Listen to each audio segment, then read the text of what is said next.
আজকের Monday night ড্রতে Roman Reigns হয়ে গেল ভিলেন আর সোলো সিকোয়া হয়ে গেল হিরো। সো গাইস, আজকের মানডে নাইট ড্রটি শেষ হয়ে গেছে। কি হলো আজকের মানডে নাইট ড্রতে সমস্ত কিছুই থাকবে আজকের এই ভিডিওতে। আজকের মানডে নাইট ড্রর শুরুতেই আমরা স্টেফেনি বেকর, লিভ মর্গেন এবং কি বেকি লিঞ্চের মধ্যে একটি ব্রল দেখতে পাই, যেখানে ফার্স্টে এই তিনজন সুপারস্টার ফাইট করছিল আর তার মধ্যে জাজমেন্টে এসে সবাইকে অ্যাটাক করে এবং কি সবাইকে ডিস্ট্রয় করে দেয়। মানডে নাইট ড্র যেভাবে কিক অফ হয় আজকে কিন্তু পুরোই উল্টো ছিল। আমি বলবো এটা একদমই এভারেজ পর্যায়ের একটি কিক অফ ছিল মানডে নাইট ড্রর জন্য। তারপর আমরা ব্যাকস্টেজে জে উসো, জিমি উসো এবং কি সোলো সিকোয়াকে দেখতে পাই। আমরা দেখতে পাই জে উসো এবং কি জিমি উসো সোলো সিকোয়াকে দেখে অনেক বেশি মজা নিচ্ছিল।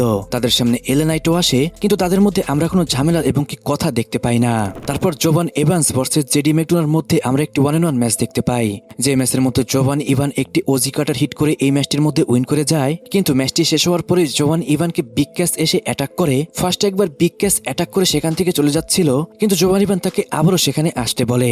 এবার জোভান ইভান বিগ ক্যাশের এগেনস্টে অনেক ভালো ফাইট দিচ্ছিল, কিন্তু তখনই জাজমেন্টে আবারও জোভান ইভানকে অ্যাটাক করে দেয়, যার সুযোগে এবার বিগ ক্যাশ একদমই ডিস্ট্রয় করে দেয় জোভান ইভানকে। তারপর রে ফিনিক্স ভার্সেস এল ফেসালের মধ্যে একটি 1-on-1 ম্যাচ শুরু হয়ে যায়। গাইস, এই ম্যাচটা হচ্ছিল নেক্সট উইক যে রোমান রেইন্স টাইটেল ডিফেন্স করবে ত্রিপলের কোন একজন সুপারস্টারের সাথে। সেই ম্যাচটির জন্য একটি টুর্নামেন্ট চলছিল। এই টুর্নামেন্টেরই কিন্তু এটা একটা ম্যাচ ছিল, যেখানে রে ফিনিক্স এই ম্যাচটার মধ্যে উইন করে যায় আর সে চলে গেল নেক্সট রাউন্ডে। তারপর লাইরা ভলকিরিয়া ভার্সেস সোল রুখার মধ্যে আমরা একটি 1-on-1 ম্যাচ দেখতে পাই, যে ম্যাচের মধ্যে সোল রুখাই উইন করে যায়। তারপর ব্রন ব্রেকার রিং এ আসে। ব্রন ব্রেকার রিং এ এসে ওবাফেমিকে বলে, কামান বিগ ম্যান, তুমি রিং এ আসো এবং কি প্রমাণ করো কে ডাব্লিউডাব্লিউই এর ফিউচার। কিন্তু সেখানে ওবাফেমি তো আসে না, সেখানে চলে আসে পল হেইম্যান। পল হেইম্যান এসেই বলে, আমি ওয়াইজম্যান, আমি অ্যাডভোকেট আর আমি হচ্ছি ওরাকল। আমি এবং কি সবাই একটা জিনিস দেখতে চায়, সেটা হলো কে ডাব্লিউডাব্লিউই এর ফিউচার। ব্রন ব্রেকার বলে, সবার কথা বাদ দাও, তুমি বলো তুমি কাকে মনে করো ডাব্লিউডাব্লিউই এর ফিউচার। তখনই সেখানে লাইটগুলো অফ হয়ে যায় আর সেখানে চলে আসে ওবাফেমি। ওবাফেমি রিং এ এসেই বলে, আমি তো জানি আমি ডাব্লিউডাব্লিউই এর ফিউচার, কিন্তু তোমার যদি এটা মনে না হয় তাহলে তুমি যে কোনো টাইম আমাকে ফেস করতে পারো এবং কি আমাকে ভুল প্রমাণ করতে পারো। ব্রন ব্রেকার বলে, তাহলে সময় নষ্ট না করেই আমরা এটাকে এখনই কনফার্ম করে দেই।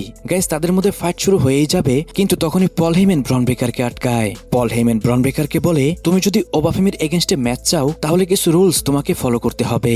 এটা একটা কোম্পানি যেখানে হাজারো মানুষ ইনভেস্ট করেছে, এছাড়াও লক্ষ লক্ষ মানুষ টিভিতে এটা দেখছে। তোমরা সামনে মাল্টিপল রেসলমেনিয়াকে মেইন ইভেন্ট করবে, তাই খুব সহজেই তোমাদের মধ্যে এই ম্যাচটি আমি এখানে কনফার্ম হতে দেখতে পারি না। তোমাদের মধ্যে এই ম্যাচটি হবে 6 সেপ্টেম্বর, যেটা হবে এসএনএমিতে। গাইস, এই কথাটি শুনে ব্রন ব্রেকার এবং কি ওবাফেমি দুইজনই অনেক বেশি খুশি হয়ে যায়, কিন্তু একটা কনফিউশন এখানে থেকেই যায়, পল হেইম্যান আসলে কার সাইডে? সে কি ব্রন ব্রেকারের সাইডে নাকি ওবাফেমির সাইডে? যেহেতু 6 সেপ্টেম্বর এদের মধ্যে আমরা ম্যাচ দেখতে পারবো এসএনএমিতে, সেখানে আমরা জানতে পারবো যে পল হেইম্যান কার সাইডে কাজ করবে। তারপর ডাক্তার ওয়াগনার ভার্সেস ড্রাগনলের মধ্যে আমরা একটি 1-on-1 ম্যাচ দেখতে পাই।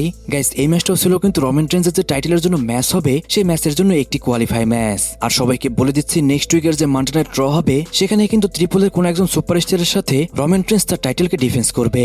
যাই হোক, এই ম্যাচের মধ্যে ড্রাগন লি উইন করে আর সে চলে গেল নেক্সট রাউন্ডে। তারপর রে মিস্টিরিও ভার্সেস চ্যাট গেবলের মধ্যে আমরা একটি আইসি চ্যাম্পিয়নশিপ ম্যাচ দেখতে পাই, যে ম্যাচটা একটা অসাধারণ ম্যাচ ছিল। আর এই ম্যাচের মধ্যে চ্যাট গেবল উইন করে আর সে তার টাইটেলকে রিটেন করে নেয়। গাইস, গত সপ্তাহের স্ম্যাকডাউনের ভিডিও আমি দেইনি, কারণ আমি অনেক বেশি অসুস্থ ছিলাম। সত্যি কথা বলতে গাইস, আমি এখনো অনেক অসুস্থ, তারপরও শুয়ে শুয়ে অনেকটা বোর হচ্ছিলাম, এই জন্যই কিন্তু আজকের ভিডিও আমি দিয়ে দিলাম। হয়তো আজকের ভিডিও আপনাদের প্রতি সপ্তাহের মতো ভালো নাও লাগতে পারে, এই জন্য আমি সবার কাছে সরি বলে নিচ্ছি। তারপর রিংয়ে আসে ওটিসি, রোমান রেইন্স এবং কি জেকব ফাটু। রোমান রেইন্স রিংয়ে এসে সবাইকে তাকে একনলেজ করতে বলে, তারপরে রোমান রেইন্স বলে, সোলো সিকোয়াকে আমার সামনে আনো। তখনই সেখানে জে উসো এবং কি জিমি উসো সোলো সিকোয়াকে নিয়ে আসে, কিন্তু এর মধ্যে জিমি উসো এবং কি জে উসোর যে খুশি আমরা দেখতে পাই সেটা কিন্তু পুরো অন্য লেভেলের ছিল। সোলো সিকোয়া রিংয়ে আসার পরে রোমান রেইন্স তাকে এমন ভাবে লুক নিয়ে দেখছিল যেন রোমান রেইন্স সোলো সিকোয়াকে একদমই খেয়েই ফেলবে। রোমান রেইন্স সোলো সিকোয়াকে বলে, নেটফ্লিক্সের প্রিমিয়ারে তোমাকে আমি হারিয়ে দিয়েছিলাম, তোমার সাথে আমার ট্রাইবল কম্প্যাক্ট ম্যাচ হয়েছিল, সেই ম্যাচের মধ্যে আমি তোমাকে একদমই ডিস্ট্রয় করে দিয়েছিলাম। তারপরে রোমান রেইন্স সোলো সিকোয়াকে একটি ভিডিও প্যাকেজ দেখায়, সেই ভিডিওতে আমরা দেখতে পাই রোমান রেইন্স কিভাবে সোলো সিকোয়াকে ডিস্ট্রয় করেছিল। তারপর রোমান রেইন্স বলে, কিছুদিন ধরে আমি শুনতে পেয়েছি সবাই তোমাকে আমার সামনে দেখতে চায়। রোমান রেইন্স বলে, আমি সবার কথাই শুনেছি, কিন্তু সবার কি মনে হয় এটা একটা ফানি বিষয়? এরপর রোমান রেইন্সের চোখে পড়ে সোলো সিকোয়ার সানগ্লাস এবং কি সোলো সিকোয়ার গলায় ঝোলানো একটি চেনকে। রোমান রেইন্স সোলো সিকোয়ার সানগ্লাসটি খুলে তার পা দিয়ে একদমই ভেঙে ফেলে। রোমান রেইন্স সোলো সিকোয়াকে বলে, তুমি কেন আমার চোখের দিকে তাকিয়ে রয়েছো? তুমি তাকাবে আমার পায়ের দিকে। আর ঠিক তখনই জেকব ফাটু সোলো সিকোয়াকে একটি সুপার কিক হিট করে দেয়। জেকব ফাটু সেখানে থেমে যায় না, সে সোলো সিকোয়াকে একটি টাঙ্গুয়ান ডেড গ্রিপ হিট করে। এরপরে রোমান রেইন্স জেকব ফাটুকে থামতে বলে, তারপর রোমান রেইন্স বলে, জিমি জিমিউসো হচ্ছে আমার টিমের ক্যাপ্টেন, যে জিমিউসোকে অসম্মান করবে সে আমাকেও অসম্মান করবে। তারপরে রোমান রেইন্স দুইটা ব্ল্যাক কালারের ওলাফালা মালা আনে আর সেটি জেউসো এবং কি জিমিউসোকে পরিয়ে দেয়। তারপরে পুরো ব্লাড লাইন মিলে ঘিরে ধরে সোলো সিকোয়াকে। তখনই সেখানে চলে আসে এলেনাইট। এলেনাইট এসে ব্লাড লাইনকে অ্যাটাক করে দেয়। ফার্স্টে এলেনাইট মোটামুটি ভালো ফাইট করতে পারলেও জ্যাকব পাটু এলেনাইটকে একদমই কন্ট্রোলে নিয়ে নেয়, কিন্তু রোমান রেইন্স জ্যাকব পাটুকে আটকে দেয়, বলে এলেনাইট আমার শিকার, আমি এলেনাইটের বিষয়টা দেখে নিব।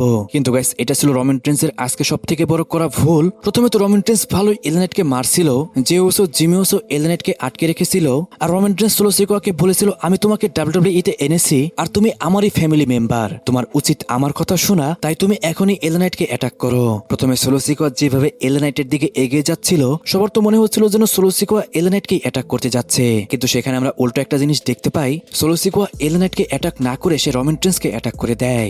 সোলো সিকোয়া রোমান রেইন্সকে একটি সামওয়ান স্পাইক হিট করে দেয়, আর অপরদিকে এলেনাইটও কিন্তু জেউসো এবং জিমিউসোকে অ্যাটাক করে একদমই ডিস্ট্রয় করে দেয়। এরই মধ্যে রোমান রেইন্স একবার ফাইট ব্যাক করে সে আবারও এলেনাইটকে একটি সুপারম্যান পাঞ্চ হিট করতে যায়, কিন্তু এলেনাইট সেটাকে কাউন্টার করে এবং সেটাকে একটি বিএফটিতে রূপান্তর করে।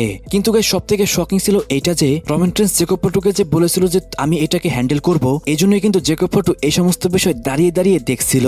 জ্যাকব পাটু দেখছিল রোমান রেইন্সকে ডিস্ট্রয় করছিল এলেনাইট, কিন্তু যেহেতু তার ট্রাইবাল চিফ তাকে বলেছিল কিছু না করতে, এই জন্য সে কিছুই করছিল না এখানে।